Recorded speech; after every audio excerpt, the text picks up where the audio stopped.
ওকে তুই চিনিস না এখনো। ও কিছু আঁচ করবেই। খুব সাবধানে থাকিস কুন্তলা।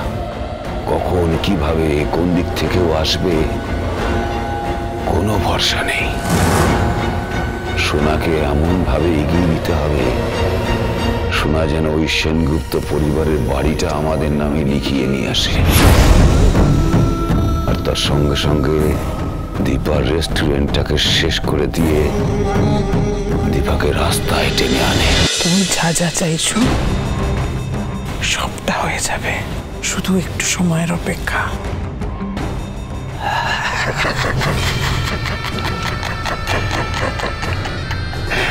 দীপা ভিক্ষে করবে, ভিক্ষে করবে দীপা, আর হামাগুড়ি দিয়ে আমার এই পায়ের উপরে এসে পড়বে। এতদিনের এত জাল বিছানো সব অপেক্ষার সমাধান হবে, সব অপেক্ষার কিন্তু খুব সাবধান কুন্তলা, খুব সাবধান। Good morning doctor Sarkar, may I come in? Coming coming. Thank you. আসলে যে কোয়ারিটা নিয়ে এখানে আসা, আমি কনসালটেন্ট হতে চাই, মানে আপনাদের এখানে কার্ডিওলজিস্ট যারা আছে তাদের। Right, doctor Sengupta the most brilliant cardiologist of the city. Sorry, country বলাই ভালো। বলছি আমাকে যদি আপনারা উইকলি 3টে স্লট দেন তাহলে ভালো হয়, আর যা পার্সেন্টেজ হবে সেগুলো সেসব কথা পরে হবে ডক্টর সেনগুপ্ত। আপনার সম্পর্কে যা বললাম সবই অনেক আগের কথা। ডক্টর সেনগুপ্ত, আপনার হাত কাঁপে, হাতের থেকে স্ক্যালপেল পড়ে যায়, তাই না?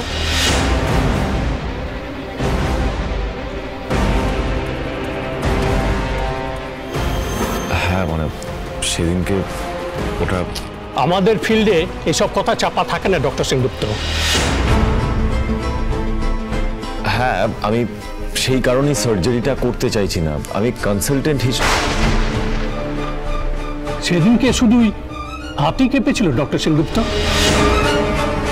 বলুন, উত্তর দিন। সত্যি কথা বলবেন তো? ইয়েস ডক্টর সরকার, আমি কিছুক্ষণের জন্য ব্ল্যাক আউট হয়ে গিয়েছিলাম। আচ্ছা, একজন দায়িত্ববান ডাক্তার হিসাবে বলুন তো, আপনি কি আশা করেন? আচ্ছা, সেসব ছেড়ে দিন। টেকনিক্যালি আপনি তো এখন আর ডাক্তার নেই। একজন রেসপন্সিবল মানুষ হিসেবে বলুন তো, যখন আপনি রুগী দেখছেন ঠিক তখনই ব্ল্যাক আউট হলো,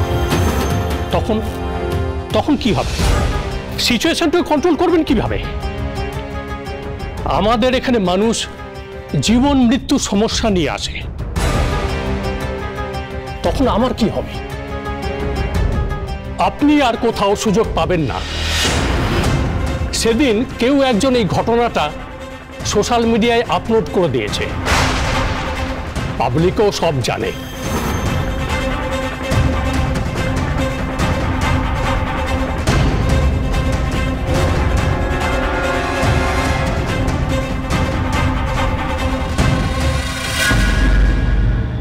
শুধু একজন মহিলা নয়, একজন পুরুষের অর্থনৈতিক স্বাধীনতার দরকার। আমি একজন অক্ষম বাবা, কি করে তার মেয়ের পাশে থাকবো? আমি কি করবো আমি নিজেও জানি না। জীবন যুদ্ধে হেরেই যাচ্ছে, আমি শুধু হেরে যাচ্ছে। কিন্তু জানবে কি করে মা? ওরা তো তোমাকে ঢুকতেও দেবে না, আর বাবাও তো তোমাকে যদি আমাকে আগুনে ঝাঁপ দিতে বলেন আমি আগুনে ঝাঁপ দিয়ে দেবো রূপা, কিন্তু এই ক্ষেত্রে সেটা খাটে না। একবার মা হয়ে গেলে না জীবনে অনেক কিছু বদলে যায়। তুমি কি বলতে চাইছো মা? আমি রুটিদের বাড়িতে যাব। হ্যাঁ, আমাকে জানতে হবে ওরা কে।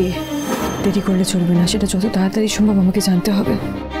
সন্তান জন্ম দেওয়ার পরে মায়ের কাছে সন্তানের থেকে আর বড় কিছু হতে পারে না, কিছু না। আমাকে ডাকছিলেন? দাঁড়া,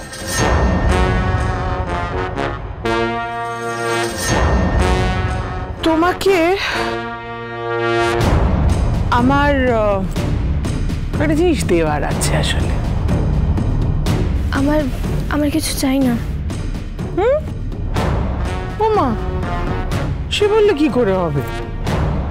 আরে বাবা, যেটা তোমার প্রাপ্য সেটা তো তোমাকে দিতেই হবে। আমার সত্যি কিছু প্রয়োজন নেই।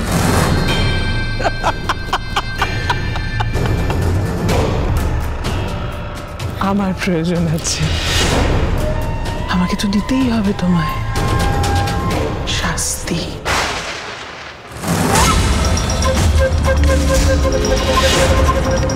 আমি তো তোমায় একটা চড় মেরেছি, কিন্তু তারপরে আমার মনে হলো যে আজকাল ছেলে মেয়েদেরকে শুধু মারধর করে তো শেখানো যায় না। কিন্তু এই যে আমি তোমায় বারণ করেছিলাম, তারপরেও তুমি ওই ঘরটায় গেছো। তোমার মা তোমার বোনকে নিয়ে সাত সকালবেলায় এই বাড়িতে চলে এলেন গোয়েন্দাগিরি করতে, সিন ক্রিয়েট করলেন। এগুলোর একটা শাস্তি তো তোমার পাওয়া দরকার।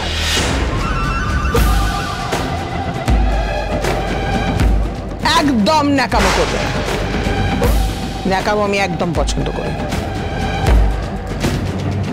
চন্দ্রা, নিয়ে এসো।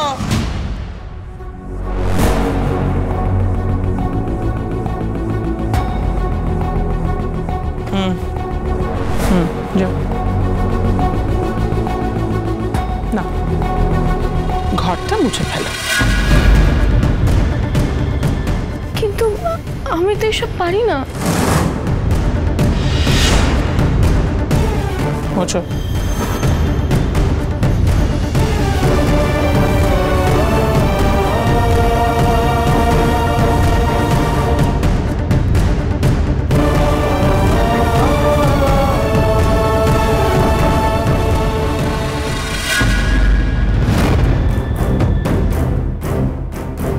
রুডি,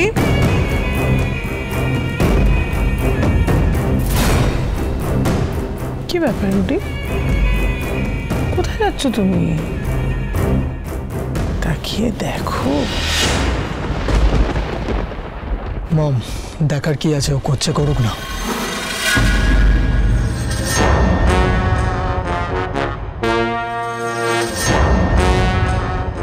কি ব্যাপার বলো তো রুডি, ভালো টালো বেসে ফেললে নাকি মেয়েটাকে? মম, আমি ওর প্রেমে পড়বো? নো মম, একদমই না। ঠিক তো, মনে রেখো রুডি, ওকে কিন্তু এই বাড়িতে প্রতিশোধ নেওয়ার জন্য আনা হয়েছে, ভালোবাসার জন্য নয়। হ্যাঁ মম, তুমি একদম ঠিক বলেছ, একদম। গুড।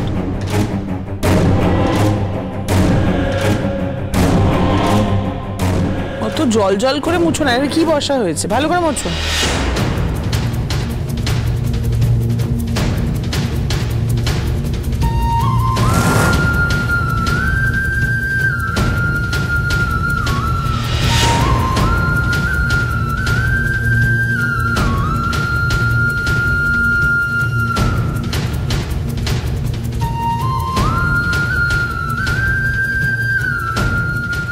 কেন এলে মা? কেন তুমি বারবার সবকিছু এলোমেলো করতে চলে আসো? মা, আমিও যাবো তোমার সাথে। না, তুই যাবি না। কেন মা? দেখ, আগেরবার তুই যখন আমার সঙ্গে গিয়েছিলিস তখন তোকে অনেকে অনেক কথা শুনিয়েছিল। তাই বলে আমি তোমাকে এভাবে একা একা ছেড়ে দেবো? রূপা, আমি চাই না তুই আর এসবের মধ্যে জড়া। মা, তুমি এভাবে আমার কথাটা একটু বোঝার চেষ্টা কর। দেখ, এই বাড়ি থেকে আমাকে ছুঁড়ে ফেলে দিতে দুবার ভাববে, কিন্তু তোকে একবারও ভাববে না।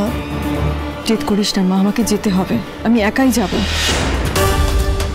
আর ওই বাড়িতে আমি ছদ্মবেশে যাব। আমাকে জানতে হবে সোনা কেমন আছে।